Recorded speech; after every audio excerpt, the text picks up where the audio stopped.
दोस्तों, बहुत समय पहले किसी गांव के एक छोर पर टूटी हुई झोंपड़ी में एक 22 साल का लड़का राहुल रहता था। शरीर दुबला पतला, आंखों में गहरी उदासी और चेहरे पर वो थकावट जो उम्र से नहीं हालातों से आती है। राहुल का बचपन तो जैसे आया ही नहीं था। माँ बहुत पहले गुजर गई थी और अब कुछ महीनों पहले उसके पिता भी एक लंबी बीमारी के बाद दुनिया छोड़ गए थे। पिता की मौत के बाद उसे लगा था कि शायद रिश्तेदार उसके गम में उसका सहारा बनेंगे, लेकिन हुआ ठीक उल्टा। राहुल के पिता की मौत के सिर्फ 7 दिन बाद उसके चाचा और गांव के कुछ रसूखदार लोगों ने मिलकर उसकी छोटी सी जमीन पर कब्जा कर लिया। जब राहुल ने विरोध किया तो उसे धमकाया गया, बिना माँ बाप का है, कौन तेरे लिए बोलेगा। गांव में लोग जानते थे कि राहुल के साथ नाइंसाफी हो रही है, मगर कोई साथ नहीं आया। हर कोई अपने में मस्त था। राहुल ने काम के लिए दर दर भटकना शुरू किया, कभी खेतों में मजदूरी तो कभी किसी की गाय भैंस को चराना, लेकिन कहीं टिक कर काम न मिला। लोग कहते इसके पास तो कोई भी नहीं, अगर भाग गया तो अब उसके पास ना खाना था, ना रोजगार, ना जमीन और ना कोई इंसान जो उसका हो। रात को झोपड़ी के कोने में पड़े पड़े वो घंटों आसमान की तरफ ताकता। भूख और उदासी उसे भीतर से तोड़ रही थी। गांव में एक परिंदा भी उसके नाम का दाना नहीं छोड़ता था। एक रात भूख से तड़पते हुए उसने आंसू बहाए और खुद से कहा, इस गांव में मेरे लिए कुछ नहीं बचा, अब अगर जिना है तो शहर जाना होगा। लेकिन मुश्किल ये थी कि उसके पास शहर जाने के लिए किराया तक नहीं था। जेब में कुल 12 रुपए पड़े थे, जो एक दिन का भी खाना नहीं बन सकते थे। सुबह 4 बजे राहुल अपने टूटे झोले में एक पुरानी चादर और वो 12 रुपए लेकर गांव से पैदल स्टेशन की ओर निकल पड़ा। स्टेशन लगभग 15 किमी दूर था। सूरज उगने से पहले ही वह वहां पहुंच गया। जब एक भीड़ भाड़ वाली पैसेंजर ट्रेन आई तो राहुल एक कोने में भीड़ में छुपकर डिब्बे में चढ़ गया। धड़कनें तेज थी, कहीं पकड़ा गया तो, लेकिन डर से ज्यादा भूख और उम्मीद बड़ी थी। ट्रेन धीमे धीमे चलती रही और राहुल एक कोने में सिकुड़ कर बैठा रहा।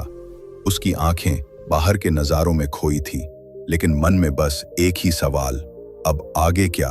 स्टेशन शहर का। स्टेशन बहुत बड़ा था। राहुल जैसे तैसे वहां उतरा और पहली बार एक भीड़ से भरे शहर को निहारा। गाड़ियों की आवाजें, दौड़ते लोग, चमचमाती इमारतें, सब कुछ नया था और डरावना भी। शहर में उसके पास ना कोई पहचान थी, न ठिकाना, न खाना। उसने स्टेशन के बाहर एक पेड़ की छांव में बैठकर सोने की कोशिश की, लेकिन भूख ने नींद को दूर भगा दिया। पहला दिन ऐसे ही पानी पीकर गुजरा। दूसरा दिन और भी मुश्किल था। शरीर अब जवाब देने लगा था। राहुल ने कुछ दुकानों पर जाकर पूछा, कोई काम मिल जाएगा, लेकिन हर जगह से जवाब एक ही, पहले से ही लोग काम कर रहे हैं। तीसरे दिन उसकी हालत इतनी बिगड़ चुकी थी कि वो चलने लायक भी नहीं रहा। बस पानी पीता और थोड़ा बहुत वही स्टेशन के बाहर घूमता।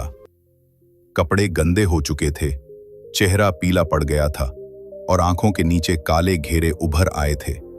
5वें दिन दोपहर का समय था। तेज धूप पड़ रही थी। राहुल बेहोश होकर सब्जी की दुकान के सामने गिर चुका था। राहुल बेहोश पड़ा था, बदन पसीने से दर्द था, होठ सूख चुके थे और शरीर बुखार जैसा लग रहा था। तभी वो सब्जी वाला बुजुर्ग आदमी दुकान से बाहर आया। नाम था रामदयाल काका, उम्र करीब 55 साल। उसने राहुल को देखा तो पहले तो समझा कोई नशे में है, लेकिन जब पास आया और देखा कि लड़का कांप रहा है और बेहद कमजोर है तो वो घबरा गया। अरे ओ बेटा, क्या हुआ रे? रामदयाल काका ने पानी की बोतल से उसके चेहरे पे छींटे मारे। राहुल ने धीरे से आंखें खोली पर आवाज नहीं निकली। काका ने तुरंत 2 लोगों की मदद से उसे दुकान के अंदर एक बेंच पर लिटा दिया, पानी पिलाया और थोड़ी देर बाद 2 रोटियां और सब्जी ले आया। राहुल भूख से कांप रहे हाथों से खाना खाने लगा। आंखों से आंसू बह निकले। कितने दिन से भूखा है बेटा? राहुल ने धीरे धीरे सब कुछ बता दिया। कैसे गांव में कोई नहीं बचा, कैसे जमीन छीन गई और कैसे 3 दिन से सिर्फ पानी पीकर जिंदा था। रामदयाल काका ने गहरी सांस ली।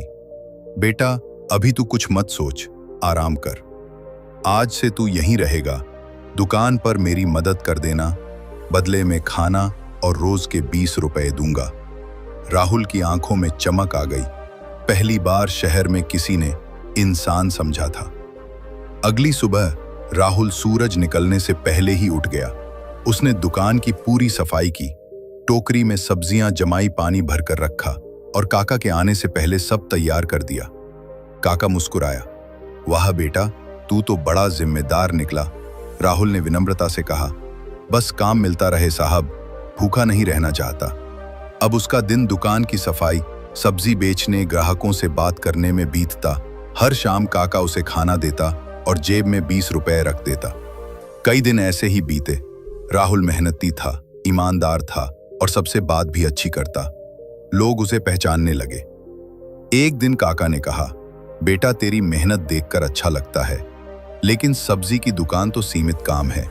एक जगह है रेलवे स्टेशन के पास, वहां एक चाय की दुकान वाला लड़का छोड़ गया है। दिन भर की नौकरी है, लेकिन 50 रुपए मिलेंगे। काम कप धोने और चाय देने का है, तुझे करोगे क्या? राहुल ने तुरंत हाँ कर दी। बस पेट भरता रहे और काम सच्चाई से मिले, मैं करूंगा। अगले दिन राहुल स्टेशन के पास मोहन टी स्टॉल पहुंचा। दुकान दिन रात खुली रहती थी, क्योंकि स्टेशन पर चाय का बड़ा धंधा था। काम कठिन था, दिन भर चाय देना, कप धोना, टेबल साफ करना और ग्राहकों की झाड़ भी सहना। लेकिन राहुल कभी नहीं थका। वो सबको भाई साहब या सर कहकर चाय देता, मुस्कुराता रहता। मोहन जो दुकान का मालिक था, हाँ पहले थोड़े सख्त स्वभाव का था, लेकिन राहुल की आदतें देखकर वो भी बदल गया। अब वो रोज राहुल की तारीफ करता। मोहन ने अब राहुल को और जिम्मेदारियां देना शुरू किया। राहुल सुबह के सारे ऑर्डर खुद संभालने लगा। ग्राहक भी अब उसे जानने लगे थे। कुछ लोग तो रोज चाय उसी से लेना पसंद करते। इन्हीं ग्राहकों में एक आदमी था, उम्र करीब 35 साल, शादी, पट शर्ट में।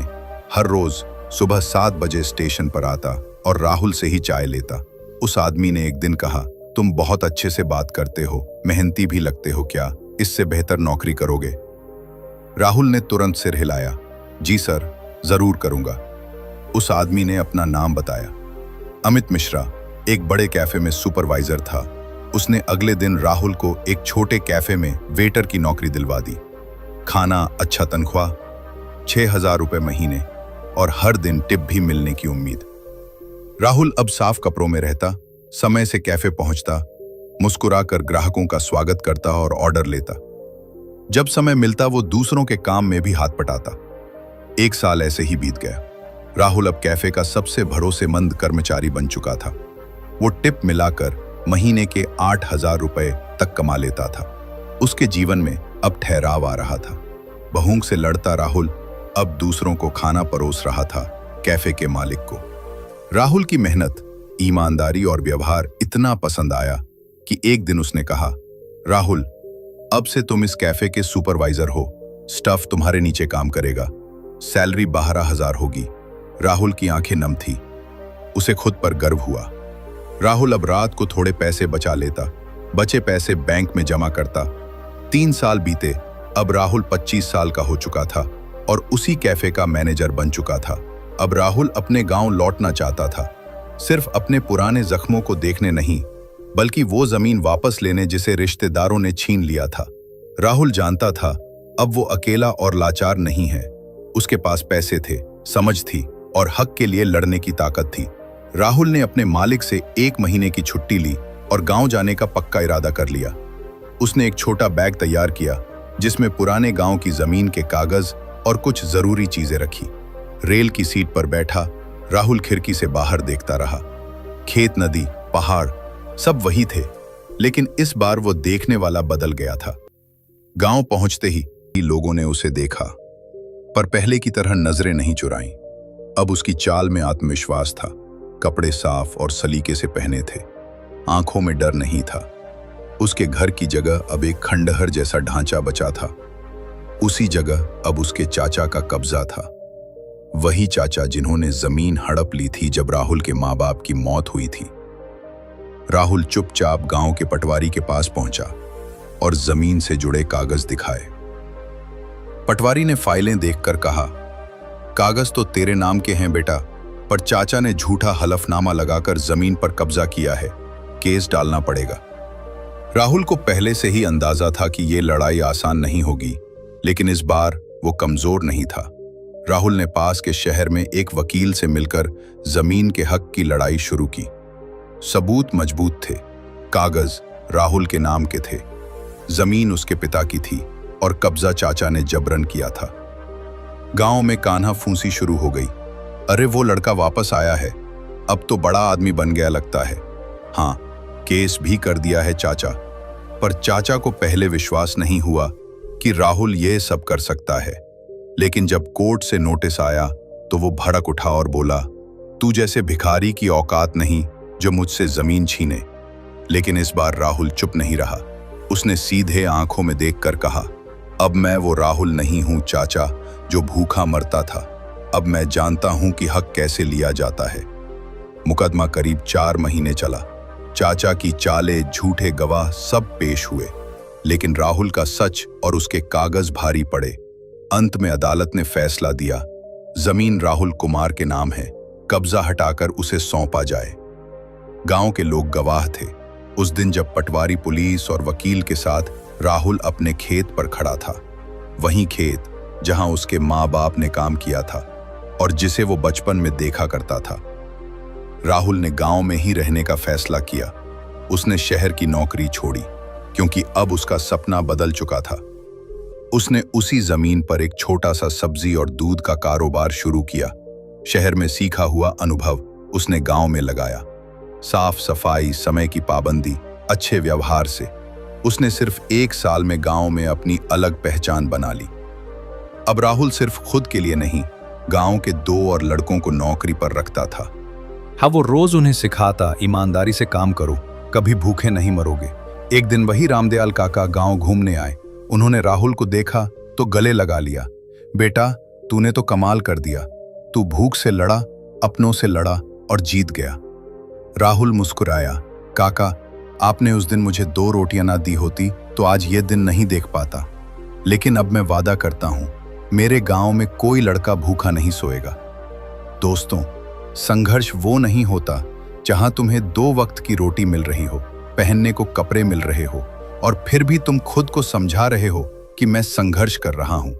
असल संघर्ष तो वो होता है जब ना खाने को रोटी होती है, ना पहनने को कपड़े, ना कोई साथ देने वाला होता है, और फिर भी इंसान हार नहीं मानता। वो अपने सपनों को आंखों में लिए भूख और अकेलेपन से लड़ता है और सिर्फ मेहनत के दम पर खुद को कामयाब बनाता है। दोस्तों, राहुल की कहानी यही बताती है कि जब तक हम सुरक्षित जोन में रहकर खुद को संघर्षशील समझते हैं, तब तक हम खुद को धोखा दे रहे होते हैं। दोस्तों, असल जीवन की जंग तो तब शुरू होती है जब सब कुछ छीन जाए और फिर भी तुम खड़े रहो, चलते रहो और एक दिन खुद को उस मुकाम पर ले जाओ जहां दुनिया तुम्हें सलाम करे। दोस्तों, दुनिया तुम्हारा साथ तभी देती है जब तुम खुद अपने लिए खड़े होते हो। दोस्तों, अगर कभी आपने भी अकेलेपन, संघर्ष और भूख का सामना किया हो तो इस वीडियो को लाइक जरूर करें ताकि हमें पता चले कि आप अकेले नहीं हैं। और हाँ, हमारे YouTube चैनल उम्मीदों का सफर को सब्सक्राइब करना मत भूलिए, क्योंकि यहाँ मिलती है वो कहानियाँ जो जिंदगी बदल देती हैं अंदर से। साथ ही बेल आइकन दबाइए ताकि अगली कहानी आपसे छूट न जाए, क्योंकि शब्द बदलते हैं सोच को और सोच बदलती है किस्मत को।